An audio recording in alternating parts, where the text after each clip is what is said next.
శ్రీ సత్యసాయి జిల్లా కదిరి పట్టణంలోని శ్రీ ఖాద్రి లక్ష్మీ నరసింహస్వామి మాడ వీధుల్లోని శివాలయంలో దొంగతనం జరిగింది. నిన్న రాత్రి శివాలయంలో గోడదూకి లోపలికి వచ్చిన ఓ దుండగుడు హుండీ తాళం పగలగొట్టి అందులో నుంచి సుమారు 15,000 రూపాయలను చోరీ చేశాడు.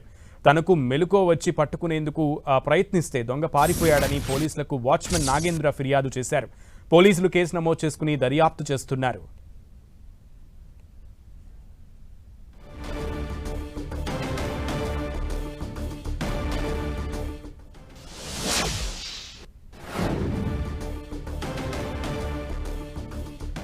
శ్రీ సత్యసాయి జిల్లా కదిరి పట్టణంలోని శ్రీ ఖాద్రి లక్ష్మీ నరసింహస్వామి మాడ వీధుల్లోని శివాలయంలో దొంగతనం జరిగింది. ఈ దొంగతనానికి సంబంధించి మరింత సమాచారం మా ప్రతినిధి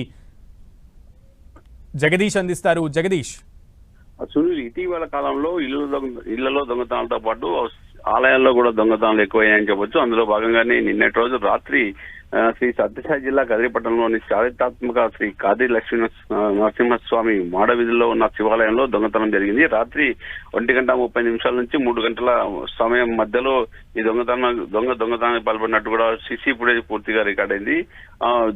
1:30 ఆలయంలోకి గోడ దూకి వచ్చి శివాలయంలోకి వచ్చిన దొంగ వాచ్మెన్ ఉన్న గదిని చూసి అక్కడ వాచ్మెన్ నిర్దిస్తున్న సమయంలో వాచ్మెన్ గదికి గడిపెట్టి ఉండిలు 2 ఉండిలు ఉంటే ఒక ఉండి పగలగొట్టి అందులో ఉన్న డబ్బులు మొత్తం దోచుకెళ్లి వెళ్లిపోయిన సంగతి చూశారు. అది వాచ్మెన్ కు మెలకు వచ్చినట్టు కూడా వాచ్మెన్ చెప్తున్నాడు. వాచ్మెన్ మెలకు వచ్చిన అతన్ని పట్టుకునే ప్రయత్నం చేసినా వెళ్ళిపోయాడని చెప్తున్న పరిస్థితి. కానీ దీంట్లో కొంచెం అనుమానాలు కూడా ఉన్నాయి.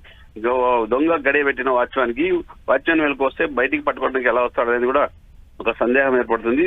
దాంతో పాటు కూడా దొంగ వెళ్లిపోయిన అని చెప్పి నేను పొద్దునే పోలీసులకు ఫిర్యాదు చేశాను. పొద్దున పోలీసులు సంఘటనా స్థలానికి చేరుకొని మొత్తం ఉండిను ఇప్పుడు ఎంత పరిశీలించి ఏ టైంలో వచ్చారు, ఎక్కడ వచ్చారు అని దొంగను గుర్తించే ప్రయత్నంలో పోలీసులు ఉన్నారు. కేసు నమోదు చేసుకుని దొంగ కోసం గాలింపు చర్యలు చేపట్టారని చెప్పొచ్చు. Sunil. Okay Jagadish, thank you.